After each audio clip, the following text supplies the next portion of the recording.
Fala nobres, então vamos lá. Estamos fazendo aqui esse warm-up, né, esse aquecimento para o bootcamp e hoje nós vamos estar aí falando um pouquinho sobre full stack de uma forma geral, né? Então quando nós falamos assim, quero ser um desenvolvedor ou uma desenvolvedora full stack. Então o que é esse full e esse stack? Tá? Então esse stack nós estamos falando de uma bateria, de uma pilha de tecnologias que nós podemos estar utilizando para trabalhar com back-end, com front-end, ou seja, aplicação client-side e server-side. Tá?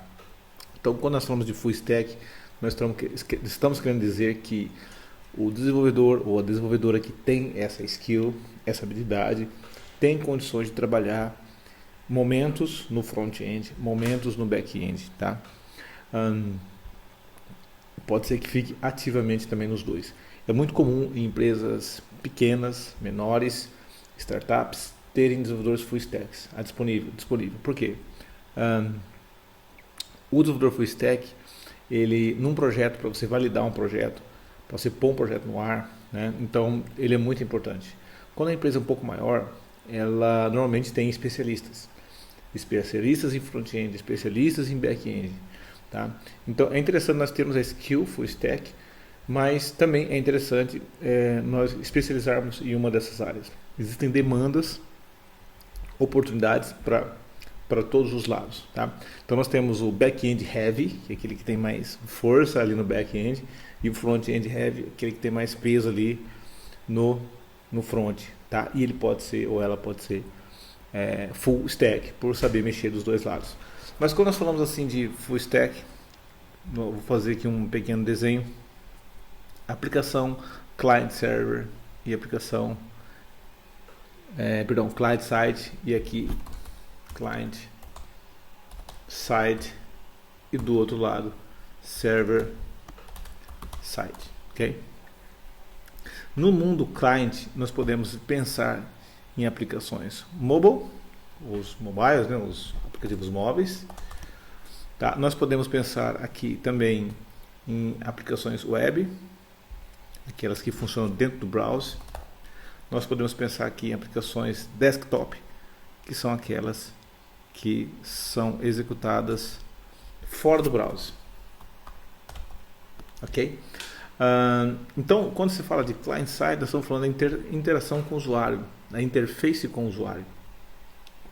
E que por baixo dessas aplicações existem complexidades, lógica de negócio, desde o processo de renderização. Você tem aqui um mobile app, um aplicativo móvel, e nós queremos renderizar uma tela, né? Colocar um botão na tela, colocar um campo na tela, fazer um menu de navegação, navegar entre páginas. Então toda essa lógica requer uma série de conhecimentos, de componentes visuais para aquela tecnologia que nós estamos trabalhando. Tá? Então, por exemplo, estou falando com um aplicativo Android, para Android. Então, normalmente nós temos o que aqui dentro? Nós temos um SDK, um kit de desenvolvedor para o Android, ou seja, uma série de componentes, linguagem, compiladores, tecnologias para que a gente possa estar desenvolvendo aplicativos para Android. Tá? O iOS, mesma coisa. Nós vamos ter lá o seu kit do desenvolvedor iOS com todos os componentes disponíveis para aquele sistema operacional. Tá? Além disso, nós temos a necessidade de estudarmos a linguagem, se nós formos trabalhar com aplicativos nativos, a linguagem de programação apropriada para cada sistema operacional. Então, por exemplo, se formos desenvolver um aplicativo para Android, então a linguagem que nós vamos trabalhar para Android vai ser ou a linguagem Java ou a linguagem Kotlin. Java ou Kotlin. Tá? Se formos trabalhar para iOS, então já temos o Objective-C ou o Swift. Aqui, mais moderno. Tá? Então, além de nós termos que entender, né, daquele universo que nós estamos estudando, daquele conjunto, daqueles componentes, temos também as linguagens específicas. Objective-C. Tá, o meu botão C, tá? Objective-C. Ok. Tá. A tecla C está um pouco bugada aqui. Então, quando se fala de web, aqui nós temos uma série de tecnologias, linguagens disponíveis, como a linguagem HTML, CSS e JavaScript, por exemplo. Tá? Dentro das linguagens web, dentro dessas tecnologias web, nós podemos trabalhar com HTML, CSS e JavaScript puro, ou podemos trabalhar com alguns frameworks front-end. Tá? Aí nós temos aqui os líderes de mercado, né? Os mais conhecidinhos, o Angular, o React e o Vue.js, tá? Que são os três frameworks para nos ajudar a construir aí os componentes, a manipulação do DOM que a gente fala, né? A construção e a gestão dos elementos HTML de uma forma mais robusta, tratando de uma série de complexidades que é gerar, renderizar essas telas web, tá? E também temos aqui desktop. Então nós podemos criar aplicações desktop também de diversas formas, inclusive com JavaScript. Temos até uma biblioteca, o Electron.js, que é muito boa para isso, tá? E hoje nós também temos os aplicativos PWA, tá? Então, ou seja, de uma aplicação web nós podemos gerar um aplicativo PWA. Então o aplicativo PWA ele serve para a web, ele serve para o mobile e serve para o desktop, tá? Então o PWA é como se fosse um coringa, tá? Então ele é instalado como desktop, ele também é acessado como web e ele também pode ser instalado no aplicativo móvel, tá? E o PWA ele é conhecido como Progressive Web Application.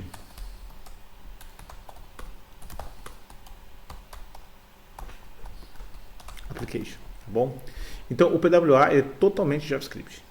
Então enquanto nós estamos fazendo um aplicativo móvel que roda em cima do sistema operacional, que depende, né, que executa diretamente em cima do sistema operacional, nós temos o PWA que ele trabalha utilizando o módulo JavaScript do dispositivo.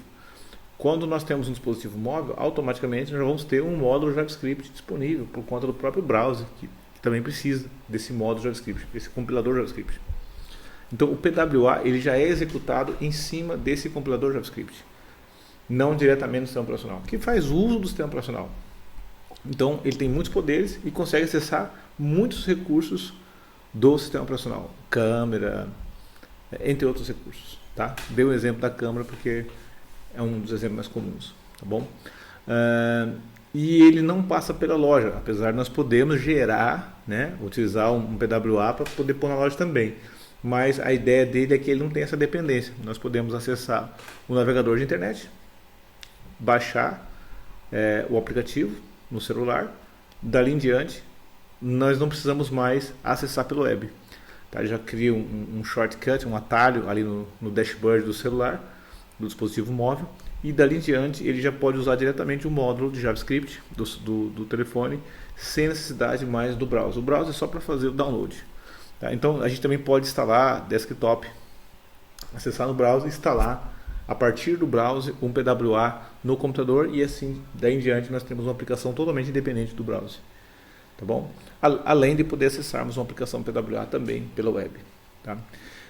No mundo dos aplicativos nós temos aqui os aplicativos nativos. Nós temos que entender dessas linguagens do fabricante. No caso do Android, nós vamos trabalhar ali com o Android Studio, né? Que a IDE padrão, Android Studio, que essa ideia é padrão aqui para se criar aplicativos Android. No caso do iOS, nós temos aqui o Xcode, que é uma ideia específica para trabalhar com essa tecnologia. E aqui nós precisamos de estrutura de um computador, de hardware específico para trabalhar com essa tecnologia. No caso, o Mac, para realizar as compilações, tá? E simuladores de iPhone e tudo mais, ou o próprio dispositivo móvel dessa marca para poder ter um bom desempenho no desenvolvimento, produtividade. Além dos aplicativos móveis nativos, né, que requer um profissional especializado, vamos supor, você fala que quero ser um client-side mobile app, quero desenvolver aplicativos móveis para o client-side, então você pode se especializar em aplicativo nativo Android ou aplicativo nativo iOS, entre outros. Tá? Podemos nos especializar em aplicativos PWA, Temos especialistas em aplicativos PWA, tá? Que já faz uma aplicação que não depende de loja e que é toda feita em HTML, CSS e JavaScript. Ou seja, é uma aplicação web normal, simples, mas que tem alguns recursos que nós colocamos nessa aplicação e ela se converte em um aplicativo PWA, tá? Então, para muitos casos, o PWA resolve. Para casos muito específicos, nós podemos nos recorrer aí aos nativos. Aí há muitas pessoas que perguntam, mas professor, qual que é a melhor, né? Não seria então o PWA? Eu falo, o que define o que é melhor é o cenário, é o escopo, nunca é a tecnologia. Uma pessoa fala, essa tecnologia A é melhor que a B é melhor que a C é melhor que a D. A primeira coisa que eu pergunto é, qual que é o problema que nós vamos resolver? Dado o problema que nós vamos resolver e dado as tecnologias que estão disponíveis, nós temos que saber escolher aquela que faz faz mais sentido naquele momento, tá? Então, vai ter casos e casos. Então, tudo depende do escopo, depende do problema que nós queremos resolver. Esses dias eu fiz até uma analogia. Um carro, nós temos aqui 2 carros. Só para explicar um pouquinho o conceito de escopo. Tá? Eu vou abrir uma nova abinha aqui, depois a gente volta para essa. Você tem aqui 2 carros. Você tem aqui um Golf 1993, e do lado de cá você tem uma Ferrari 2023. Qual dos dois é melhor? Primeira pergunta. Qual que é o problema que nós queremos resolver? Qual que é o cenário? Qual que é o contexto? O contexto é o seguinte, nós temos uma pessoa, nós temos que ajudar uma pessoa que tem uma quantidade de 10 mil reais disponível, vamos falar aqui na moeda brasileira, 10 mil reais ou 2 mil euros, 10 mil reais disponíveis, que tem disponível 200 reais mensais, de 200 a 400 reais mensais para pôr de gasolina, e o objetivo é levar a filha na escola, andar em torno de 20 km por dia. Esse é o cenário. E aí nós temos que escolher qual vai ser a melhor tecnologia para esse escopo. Qual vai ser a melhor tecnologia? O nosso Golf 1993 ou a nossa Ferrari 2023, que custa milhões, e esse cliente não tem esses milhões. O objetivo dele é levar a filha na escola, e é para isso o carro. Então, você como analista, como desenvolvedor, como o cientista desse projeto, o resolvedor desse projeto, qual é a opção que você vai oferecer para o seu cliente?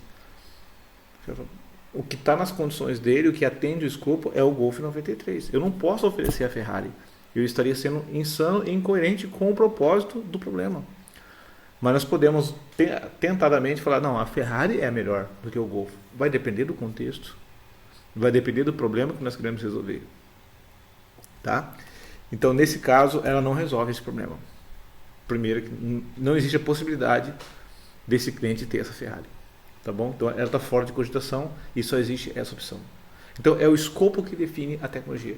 Então, nós temos Java, PHP, Python, Flutter, APIs com Node, APIs com C Sharp, enfim, tem várias tecnologias disponíveis. E a gente fala qual que é melhor, essa é melhor que essa. Então, tem gente que fica levantando bandeira. Não, eu sou do Java. Não, eu sou do PHP. Não, eu sou do JavaScript. Eu sou do escopo.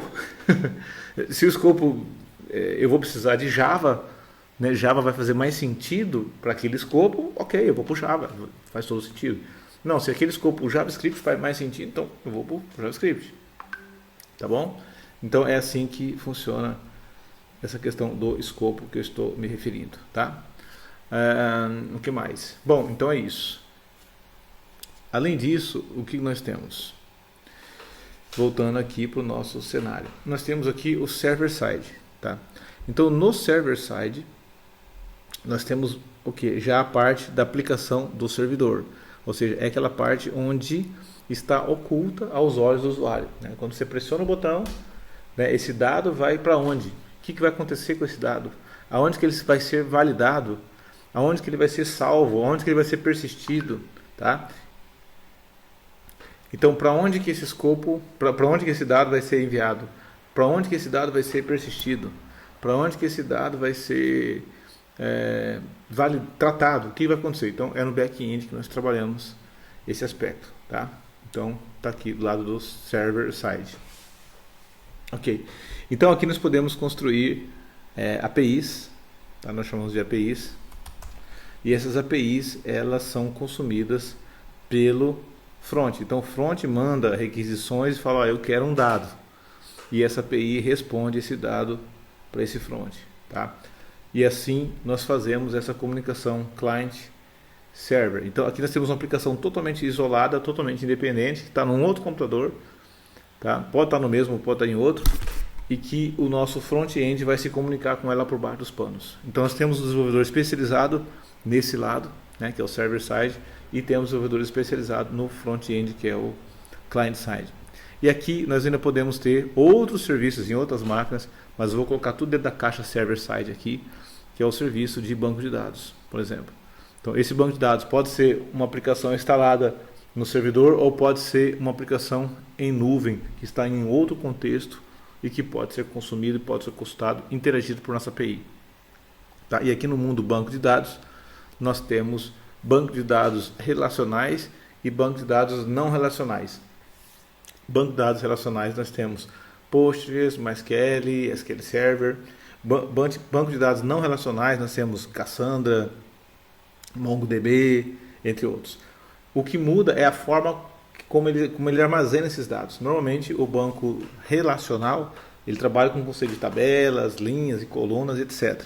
E o banco não relacional ele trabalha mais com o formato de documentos, dados no formato JSON e etc. E é menos rígido com relação à capacidade de modificação dos campos que nós vamos armazenar em tempo real. No relacional a gente é um pouco mais engessado, tem que trabalhar um pouco mais de regra para tratar a consistência e o relacionamento dos dados. E no não relacional ele já é mais voltado para inserir dados em massa. Você quer pegar dados de temperatura, tem um ambiente aqui, nós queremos pôr um sensor e queremos registrar dados de milésimo em milésimo de segundo da temperatura daquele ambiente. Então nesse cenário já é mais interessante o não relacional. Tá? Agora para sistemas mais transacionais, onde você tem um cliente pode comprar N produtos e etc, né? Um para N e tal, esse tipo de relacionamento, esses tipos de sistema é mais indicado trabalharmos com banco relacional. Tá? Então voltando aqui para o front-end, então nós temos aqui ainda a possibilidade aqui no mobile app de fazermos esses aplicativos de forma híbrida. Então o nativo ele vai ser interessante quando a empresa tem condição de trabalhar e pagar times específicos para cada tecnologia. A empresa pode pagar para desenvolvedores do Swift, pode pagar para desenvolvedores do Kotlin, né? Então tem um time de Android, um time de iOS, tá? Tem um time para web, um time para desktop e assim vai. Um time para API. Agora vamos supor que nós não estamos num cenário onde nós não temos condições financeiras de criar esses dois times, né? Um para Android e um para iOS, mas nós precisamos ter um aplicativo que cubra as duas, que gere que sejam dois nativos. Então nós vamos trabalhar aqui nesse cenário com um aplicativo híbrido, tá? Então o híbrido, o que ele faz? Na verdade, nós programamos em uma linguagem só. Então eu vou trazer aqui um novo cenário. Então está aqui o aplicativo iOS e Android, tá? Então vou pôr aqui iOS e o Android. Isso. E aqui o híbrido, o que ele faz? O híbrido, ele ele faz. Nós escrevemos aqui em uma linguagem só, HTML, CSS e JavaScript. Utilizando frameworks e bibliotecas e tudo mais, e que ele é compilado para os nativos. Por exemplo, no caso do nativo iOS, ele gera um arquivinho IPA. No caso do Android, um APK. Então, se nós programarmos em linguagem nativa, com a IDE nativa, né, aqui com Xcode, nós vamos gerar esse IPA de forma nativa, programando em Swift. Aqui no Android, nós vamos programar em Kotlin e vamos gerar o nativo. Agora aqui não, nós estamos trabalhando com linguagem web, com framework web, como por exemplo React Native, por exemplo.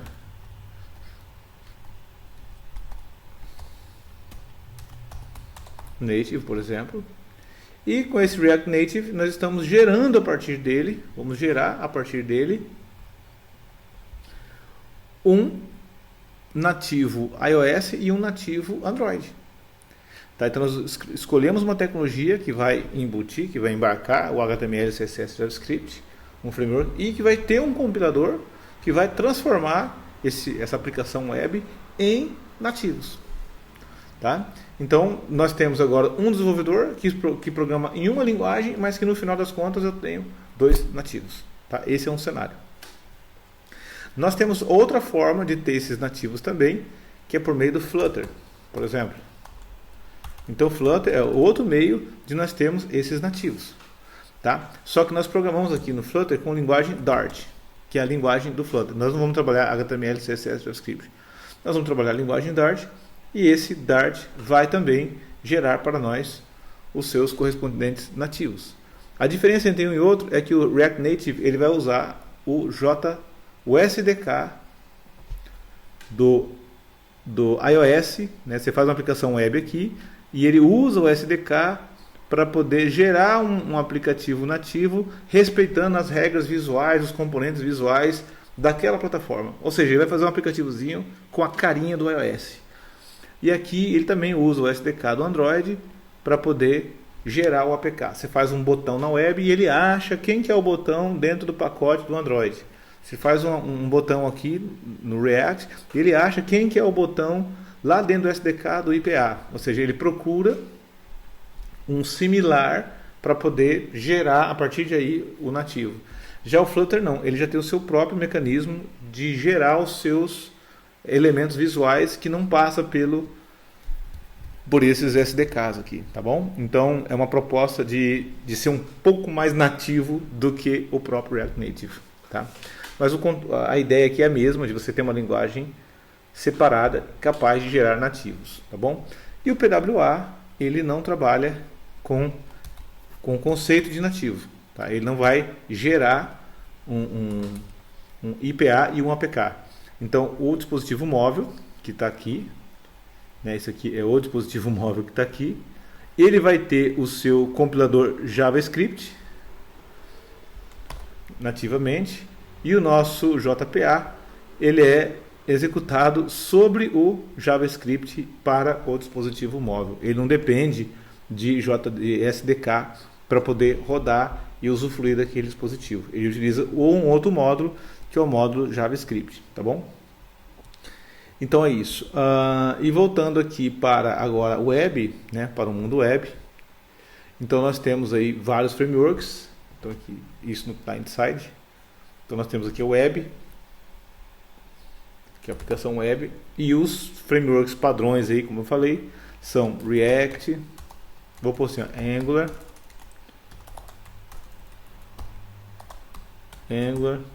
React, que não é o React Native. O React Native é uma variação do React, tá? React, e aqui o Vue.js. Aqui.